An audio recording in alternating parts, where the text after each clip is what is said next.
The Toronto Raptors at practice today, getting ready to try and bounce back and extend the series for the first time since Game 7 against Philly last year. The Raptors faced the prospect of losing a game and having their season end. There's Game 6 tomorrow at 6:30. Game 7. Raptors hope there will be a Game 7 Friday, September 11th. Time to be determined. Paul Jones, Sherman Hamilton here in the virtual world. And Sherman, there's nothing virtual about a Game 6 where you have to win to keep the series alive. It's all about the start for Toronto. You and I have said that many times. You got to get off to a good start. When the gun goes, you got to start running the race. And this is maybe proven when we look at this board, Sherm, the starters for the winning team have outscored the other starters in all the 5 wins so far. Yeah, it's a pretty consistent trend when you think about the Raptors and the Celtics in terms of starters getting off to a good start, and it really sets the tone for either team. And really in the 2 games they won, we saw how aggressive they were from the start. But in Game 5, we didn't see that same approach, and Boston took complete advantage of that on both ends of the floor, and it set the tone for the rest of the game. And you could see Boston was never really rattled in that game. They kind of felt like that. It seemed like they had control. It didn't seem like they were tested by the Raptors. And the Raptors, I mean, to their discredit, weren't able to really change the complexion of that game. So it's about the start. We can talk about adjustments. We can talk about rotations. We can talk about what needs to happen in terms of play calling. But if that start isn't right and that tone isn't set by your starters, it's just difficult to fight through that with bench guys. Well, the point is punctuated even more when not even looking at the starters, looking at the first quarter of games and the Raptors scores in the first quarter of wins, where they're almost 30 points a game, 30 points for the quarter, and losses where they're barely over 20, maybe 21. That's 9 points right there. Not too great a discrepancy in the other 3 quarters, but again, Sherm, it speaks to the start. It speaks to playing the first quarter. And let's face it, in 3 of the 5 games, three of the 6 games in the bubble, Boston has jumped out and Toronto was just never able to catch them. That was the case again last night in Game 5, where Boston slowly chipped away and built a lead, 5, 7, 9. Next thing you know, it's a 13, 14-point lead, and the Raptors are scrambling again to try to get back in the contest. Yeah, it's difficult. And, at one point we used to call this team the Cardiac Kids because of the frantic rush that we play in the fourth quarter to make up a deficit that they created early in the game. And right now we're seeing that when that deficit occurs in that first, the Raptors are struggling to find their footing, and they've had good third quarters, which you want coming out of halftime. But the consistency of the depth of the hole that they put themselves in the first quarter has cost them in the fourth quarter. So they definitely have to change that. It's good to see that they get better as the game goes on in terms of scoring. But the problem is that start. And if they can't correct that tomorrow night, they're going to have a problem beating the Boston Celtics, and their season could come to an end. So I'm sure they understand the urgency, and I expect them to come out firing in that first quarter, just like we saw in games 3 and 4. I expect the Raptors to jump all over the Celtics. Let's see if they do that, and they may have to do it without one of their mainstays suffering an ankle injury and in a walking boot. Serge Ibaka out of the lineup. We know he's been critical for the bench. Let's listen to what Nick Nurse, Fred VanVleet, and Serge himself had to say after practice today. We'll certainly wait and see there, Michael, but, just like always, we go to the next guy. Don't know who that is yet. We've obviously played Chris Boucher some in this series. Could be Rondé, could be somebody else, but we'll just wait and see on that. But same as always, if he's there, we'll play him. I think there's a good chance of that. If he's not, then we'll move on to the next guy and see if we can get him ready to go. I wake up tomorrow, because it's different. When it happened last night, I felt like I could still play, and then today, this morning, it kind of changed a little bit. So let's see. Tomorrow when I wake up. He brings to the table defensive rebounding, shot making. So, yeah, obviously we need him out there. And I haven't spoken to him about how he's feeling or anything, but just knowing him personally, I would be surprised if he wasn't out there. So Serge is probably the best I've ever seen at taking care of his body, recovering, following his routine. So hopefully, he can get back feeling good today and be ready for us tomorrow. I think a lot of this game in general has to do with you always hear me talking about with energy and rhythm. And it's kind of hard to explain how we don't have a little bit more energy last night. And it's even probably harder to explain how we don't have it on game 1 of the series either, or really hard to explain how we don't have it on game 2 in Milwaukee last year and game 4 in Philly. And, it's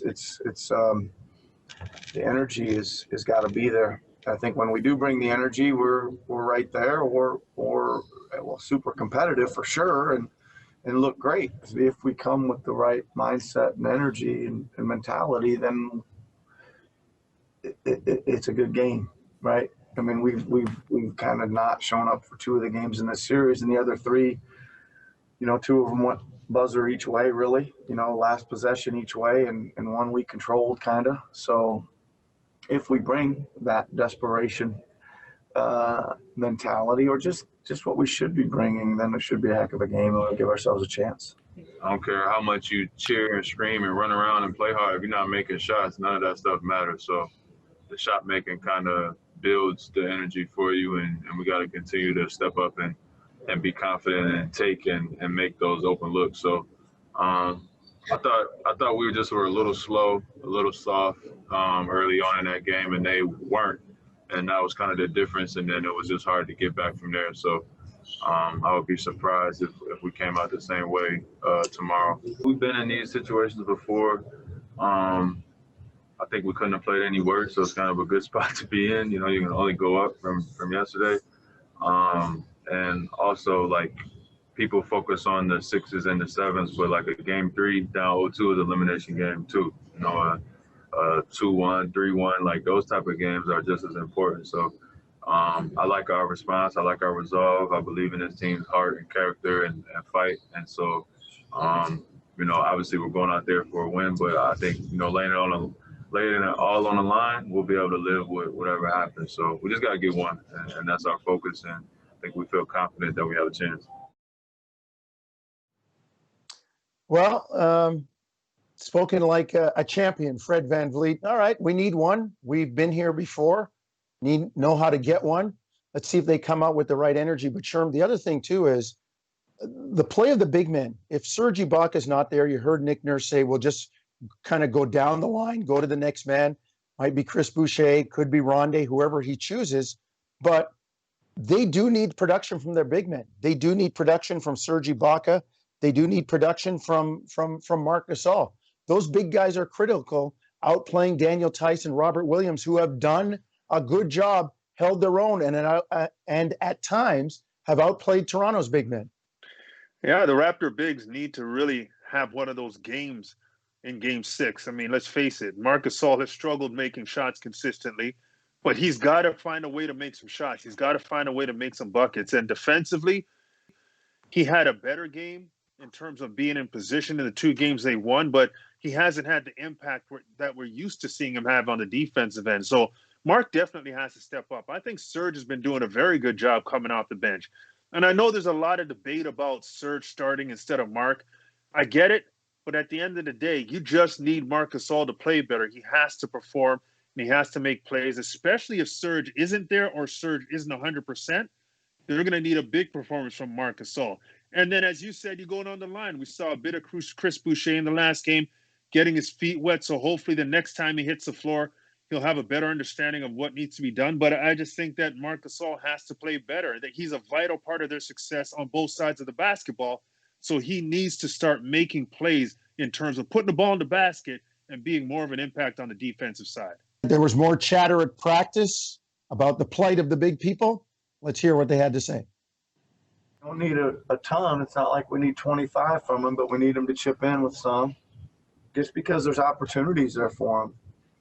And I think, as you well know as too, we need both him and Pascal to provide some offensive punch for us, right? And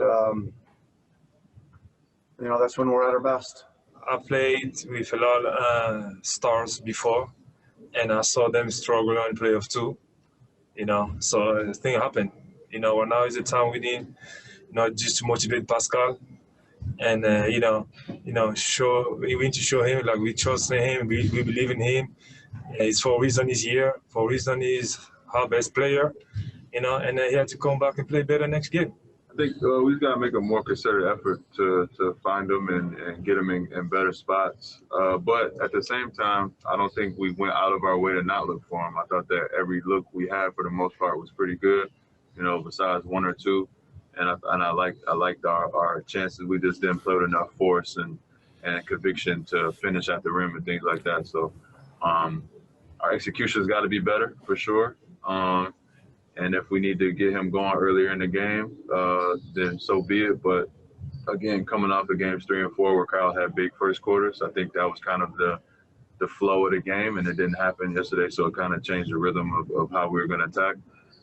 So we'll see. I don't think we're a team that comes out and say, we got to get this guy the ball. We got to get this guy the ball. We don't usually operate like that. We just kind of play team basketball and see where it goes. And nobody had it last night. I mean, we need contributions from everywhere, but it's not just on those guys.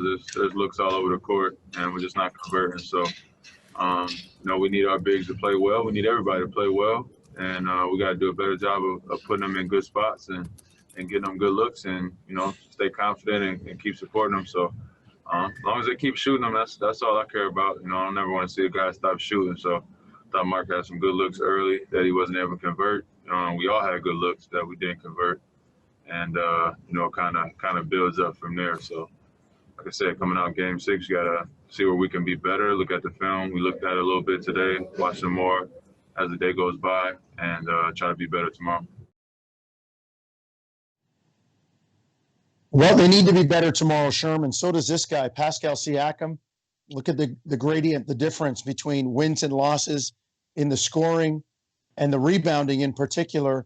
Pascal's vital to their success. He needs to get it going. And then we talked about it earlier. You mentioned it. Nick Nurse said, we don't need 20 from him, but make open shots, contribute. Daniel Theis getting the better of Marc Gasol in points, field goal percentage, rebounding. He's playing more. He's allowed to be on the floor more because of that. That's another really key matchup. Really, really key matchup. Well, it is. And you think about in terms of Marc Gasol and how he can impact the game. He's not going to do it the same way Daniel Theis is, but he can stretch the floor much more effectively than a Daniel Theis can. And I think that has to come into play more often. And also, I think when you talk about Pascal, even though Pascal is such a crucial part of what they do offensively, because his offense isn't clicking, that doesn't mean that the rest of his game should fall apart or not be effective. And Pascal is being targeted and attacked on the offensive end in terms of Boston coming at him and trying to really put him in foul trouble. And he's kind of succumbed to that. But also, he's got to be a better rebounder. He's got to be a better defender overall. He's got to be a better playmaker if his shot isn't falling. And that's the next step for Pascal. He's taking those steps in terms of being a leader. But when the focal point is on you and you're not getting the ball to fall the way you want to, how else can you help your team win? And that's the step that Pascal needs to take in this series to help his team win. Well, game 6 comes up next, and that's tomorrow, Wednesday at 6:30. You can see it on Sportsnet, hear it on TSN 1050. Hopefully, Raptor fans have their fingers crossed that it is not the last game of the Raptors season, but they're down 3-2 and facing an elimination game like this for the first time since May of 2018 when LeBron swept them out and Masai Ujiri made sweeping changes. Let's go to Raptors Today Extra. Savanna Hamilton, Akil Augustine, and Randy Urban. We got to break down this Raptors game, though, from last night. Starting with Josh Luenberg from TSN, he tweeted about Nurse on Siakam, saying, I'm not sure why he's been so out of rhythm since the restart. He hasn't had a lot of great games. It's too bad because he was spectacular in last year's playoffs, and he was spectacular all season long. We still have games to go. Hopefully, he could find his rhythm. So Pascal Siakam has been struggling. That's apparent throughout this whole bubble. Randy, what challenges do you think that Pascal is facing, and how can he overcome it? Well, number one, he's just not shooting the ball well, right? And for him, he consistently keeps shooting the same shots, even though some of them, they're not going in from three. Even the good game he had, he was 2 for 13. So, shooters tend to shoot their way out of it. But Pascal, in my opinion, is so much more than just a shooter. What's made him so successful is his transition game, his ability to get a rebound and push it in transition, make plays. And then on the post, his unorthodox moves. He's kind of taken defenders off balance and been able to score so many different ways. So I feel like him kind of just relying on his shot to try to get him going rather than being more aggressive, going to the hoop. We saw that in last game, even though in the Raptors lost, he attacked Jaylen Brown off the dribble in the third quarter and he was able to score. Whenever he's aggressive, good things happen. And say what you want, when you miss shots, especially from deep, it messes with you mentally at some level, right? So you have to get going in other ways. And for Pascal, that's got to be offensively being more aggressive in the paint, and then defensively as well, being more consistent. Years ago, I don't think we would have fast forwarded 2 years and had these expectations of Pascal. Last year completely changed the timeline for these Toronto Raptors, and you subtract Kawhi, you say you can plug Pascal in. So now he honestly just slides up the scouting report for every team that he plays now because we split him in the role that Kawhi was in. So I think for Pascal, there's expectation of a certain level of play that it's kind of not like a natural progression for him in terms of just like all-star level. We need 20 to 25 points on a big night. That's a huge ask. You're asking that of the Paul Georges and the Kawhi Leonards of the league. Another thing, too, I noticed is he's not really using his spin. So I think becoming a priority in the scouting report and becoming a guy that has all these expectations so early, despite the fact that we think he's such a great young player, there's going to be a point where he gets stuck in the mud and has to, level up. And I think this is that point where the Raptors realize he's got to develop more counters to his game. Interesting how you touched on expectation and Randy touched on confidence. Between those two, I can understand why there's a funk going on right now. Now, Faisal Kamiza from Sportsnet, he tweeted, "The series isn't done. The Raptors are more than capable of winning 2 straight games. Tonight was brutal." He's honest. "Hit some shots early Wednesday and give yourself a chance to play 7. Now, the Raptors, let's face it, they're 1 game away from elimination, potentially. I'm not going to put that juju out there. What do you need to see from this team, Akil, for that not to happen?" Well, this is a tough thing to say because in sports, it's an elimination situation. So, you have to win the next game. So the Raptors have to win the next game. But the problem that the Raptors ran into in this series is they spotted the Celtics 2 games. They've expended a tremendous amount of energy emotionally and physically just to get the series to equal.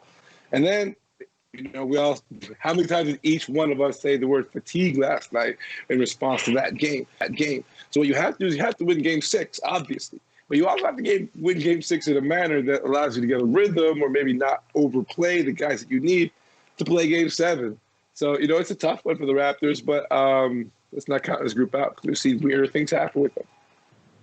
Yeah, first thing, you just have to forget about last game, right? Just completely get that out of your mind and then play better. And you say, well, how do you do that? Well, you have to consider that every possession is critical here. Absolutely. So what does that mean? When you go for a rebound, make sure you got 2 hands on the ball. When you pass the ball, make sure you know who exactly you're passing it to. And look, the Raptors are playing like Boston's at an extreme height advantage at times, it seems like, and they're not. Pascal and OG Anunoby are both longer than Jaylen Brown and Tatum, respectively. So they got to keep attacking the paint. The free throw disparity is just too much. Boston is plus 25 in the series so far on attempts. Now, let's talk a little bit about Serge Ibaka, because he's been one of the attackers on this team. And Cassidy Hubbard from the NBA, she reported saying that he twisted his ankle in Game 5 and is going to see how he feels tomorrow morning to determine his availability for Game 6. Now, real quick, because we do have to go, Serge is invaluable, obviously. So who can pick up the slack if he's unable to play in the next game? Randy.